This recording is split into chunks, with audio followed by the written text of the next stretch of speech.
So the energy of hypnosis is what this video is about, and this is a really, really big subject. I want to say this up front, this is a really big subject. There's a lot of stuff that I would really like to cover in this video that I can't cover, but I'm going to do my best to share as succinctly as possible a few salient points about energy and hypnosis. What I'll probably do is I'll do a longer webinar for the developing group. If you're in the developing group, you'll be able to get hold of that, going a lot more deeply into this subject, because I think it is a very important subject, a very important and much overlooked subject, energy in hypnosis. Now, before I go any further, I want to qualify here what I'm talking about, because I'm aware there are some people that might be uneasy with me using the term energy and saying, James, are you going woo-woo on us? Are you going flaky on us? There's no such thing as energy in the sense that chi healers or whatever talk about. And what I'm going to argue here is that that doesn't actually matter. What we're talking about here when we're talking about energy is something experiential. It's an experiential quality. It's something that you connect with in an experiential and a phenomenological way. Whether what you're connecting with is really energy as such, or whether it's something else, isn't really important. And let me just say something about this right now. In a sense, all our perceptions are illusions. Okay, I'm looking at a camera on a tripod right now. At least that's how it occurs to me, as a camera on a tripod. But is it a camera on a tripod, or is it a crazy dance of subatomic particles? Is it a quantum orchestra? I don't know what. You know, there's something out there beyond the limits of our perceptual apparatus, which is not perceivable to me. My neurological system turns it into an experience that I can use and make sense of. So in a sense, the camera and the tripod that I'm looking at are an illusion, but they are a functional illusion. It is a functional illusion. We don't question whether the chair is really the chair or the car we're going to drive is really the car. We just take the experience of it as being real because it's functional. Okay, but people could argue that the reality of it is a lot more complicated, and that we're just seeing the world as it occurs to us rather than the world as it is. Now, this really relates to energy in a major way, because what I'm going to be talking about here is an experiential connection, something that you can feel, that you can sense, that you can connect with phenomenologically, that is useful to connect with, right? It may be an illusion. It may be a complete illusion. It may be more of an illusion than my experience of the tripod. I don't know.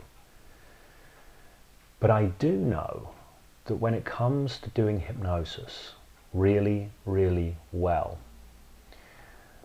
having a different way of connecting with what you're doing, having a different way of connecting with the person that you're working with, having a different way of flowing with the moment as it unfolds, a way that is not cognitively driven, that is not chopped up by the managerial mind, you know. I'm talking about having a more right brain way of connecting, if you like, rather than having a left brain way of connecting. This is useful. It's really, really useful. And speaking for myself, when I'm doing hypnosis, I'm really in the zone. I'm in the flow. It's like there's stuff unfolding around in the space and the air. There's felt senses being worked with. All of this kind of stuff, which is experientially vivid for me as a hypnotist. And I know the more experientially vivid that is for me, the more the client is drawn into a similar experience. As my friend Michael Perez said to me recently, when I'm doing hypnosis, it's like I'm lucid dreaming, and the client is included. So when I'm doing hypnosis, it's like I'm lucidly flowing with a whole perceptual set of energies and connections and subtle things which are totally not left brain at all. They're nothing to do with, oh, what's the right words, what's the process, any of this. It's experience. I experience it as an energetic flow. Okay. Now, I think this is really important. Some people, I had somebody just ring me up a few days ago, just after I'd recorded the aesthetics of hypnosis video, saying, James, I want to come and work with you and have you teach me privately, because I want to be able to do hypnosis with the same kind of flow that you do. which is very flattering, by the way, thank you. And the flow that I have in hypnosis is inside out driven. It's driven by my experience of what is going on. And for me, this is a real felt sense, energetic, kind of trippy, hallucinatory kind of experience. And I'm going to be talking about it, if this isn't a long enough intro on this, in terms of energy. Now, as I say, there's a lot that I want to say on this. So there's a few different entry points. One of the things that I've mentioned before, which is somewhat of a bugbear for me, is people talking about hypnosis scripts. You know, talking about what are the right words I need to say? How do I language that? And there's a real emphasis on hypnotic language in the modern teaching of hypnosis. Okay, a lot of people talk about hypnotic language and how to structure things and all of this kind of thing. And that's great. I love hypnotic language. I'm a huge fan of hypnotic language. But as I've said before, scripts do not hypnotize. In fact, words, in a sense, do not really hypnotize unless they're used skillfully. And part of using words skillfully is to use them from a certain place and a certain way of being. If you're using words in a very dry cognitive way, it doesn't really work. But if you're using words in a way where those words emerge from your somatic self, your embodied understanding and experiencing, they emerge from a more right brain place, you know, and you remain, and those words remain in contact with that place when they connect with your client, they're so much more powerful. So words are important, but it isn't really all about the words. Now, this is a really interesting thing for me, because if you look at hypnosis, where hypnosis comes from, at least the modern tradition of hypnosis, it dates back to Franz Anton Mesmer. And of course, Franz Anton Mesmer was not using the term hypnosis, it hadn't been coined at the time, but he considered what he did as animal magnetism. Other people called it mesmerism, he called it animal magnetism, and it was based on the idea that he was manipulating this magnetic force that human beings and living creatures could carry. Okay, very much like this energy model, you know, if you very comparable with Eastern traditions of prana and chi and things like this. Now, I have absolutely no doubt that experientially speaking, that's exactly what Mesmer thought he was doing and exactly what he experienced doing. When he was doing what he was doing, I can guarantee you he was perceiving deeply the energies that he was working with. Whether they were real or not, well, that's a different question. And as I say, it's not actually that important. Because here's the thing, even if they're hallucinations, hallucinations carry important information, or can carry important information. I call a hallucination that carries an important piece of information, I call it an illusion, because we live in a world of illusion.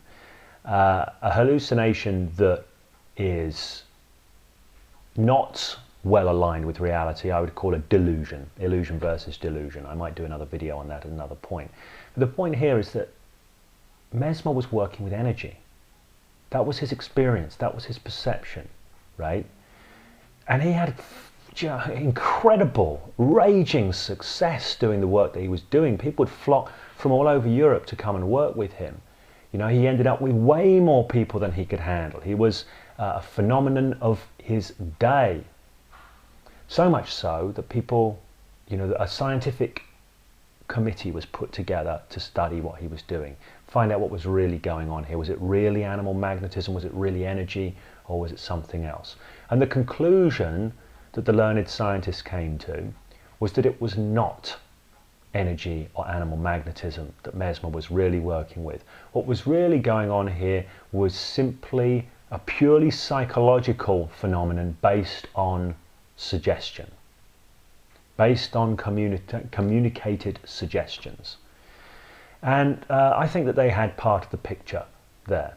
You know, I think in some senses you could say that's true, but by thinking about it that way, a lot becomes lost. And I think this is something that's got handed forward. This is why we have this emphasis on suggestion in hypnosis now. It's all about suggestion. It's all about people responding to suggestions and all of this kind of stuff.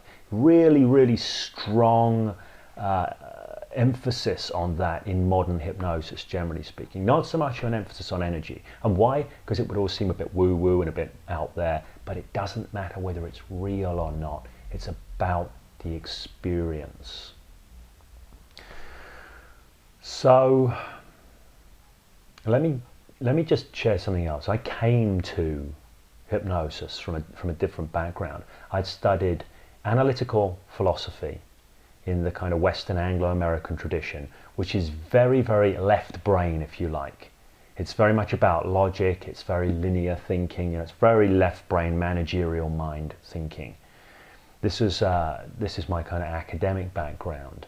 And on the flip side of that, around about the same time I started getting into philosophy and studying philosophy, I got into Qigong and Tai Chi Chuan and Chinese internal martial arts, right? And this was an interesting thing, because when I first came to Chinese internal martial arts, the first teacher I had was very, very energy orientated.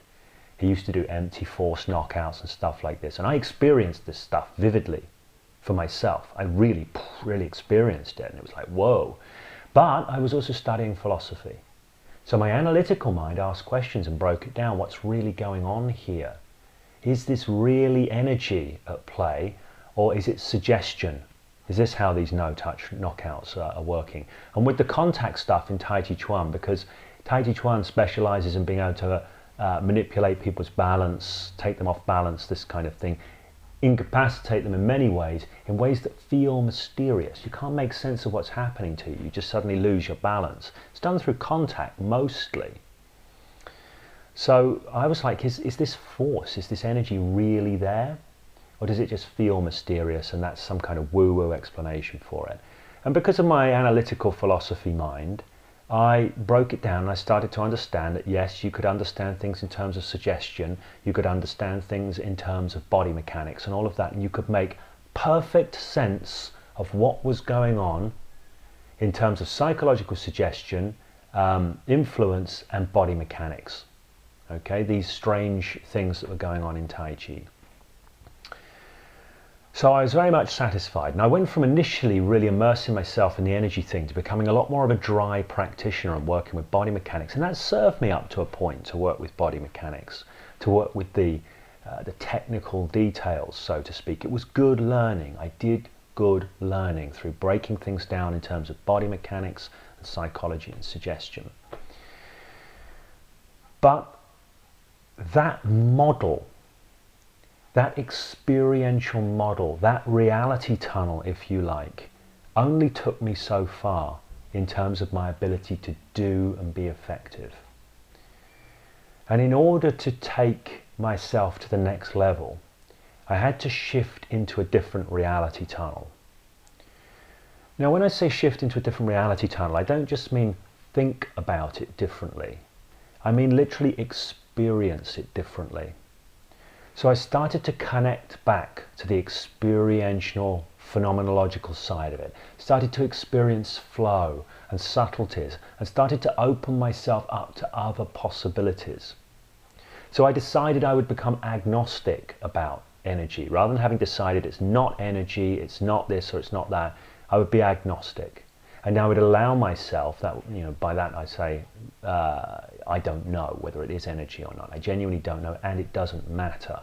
I want to connect with a different experience, which enables me to do it differently, and to flow differently, and to be in the moment, and to work with subtleties and insights and inspirations that enable this free-flowing connection with the unfolding moment.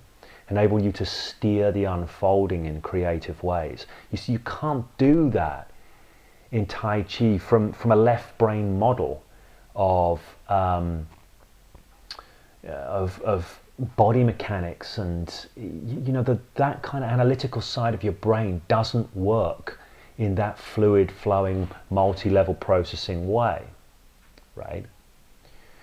So I started to shift back into working in a different way. Now, when I got into hypnosis and NLP and stuff like that, I almost went through exactly the same process. Exactly the same process. Initially, I was thinking, you know, what's going on here? Is this interesting stuff, trance, you can call it, all of this, and And then I started to look at it in terms of breaking it down in the language, the linguistics, the psychology, in a very left brain way, you know. And there's value in that. Again, there's value in doing that. There's value in breaking things down and chunking things down. And if you look at the Hypnosis Mastery Program, that's what I'm doing. That's why it's such a great program. It's so nuts and bolts and easy for people to learn, because it's all broken down in that kind of a way. And that gives you a good, solid foundation. But if you want to be really great, you need to go beyond that. You need to connect with a different way of knowing and a different way of being and a different way of flowing and a different way of experiencing. You know, you need to kind of, metaphorically speaking, take it into a different dimension. So over the years, the way I do hypnosis has become more and more and more and more fluid. And this is one of the reasons why I stopped teaching my old hypnosis wizardry workshop and started moving towards the hypnosis skills boot camp workshop. Because I understood that I didn't want to be helping people break stuff down anymore and do it bit by bit by bit, following recipes. I already have stuff that people can buy online and follow, you know, home study programs that will teach them that side. But what's much harder for people to connect with via distance learning and this kind of thing is the energy, the flow, the feel, the being present, the exquisite deep skills that come out when you allow yourself to connect with the moment and connect with different ways of knowing and different ways of being.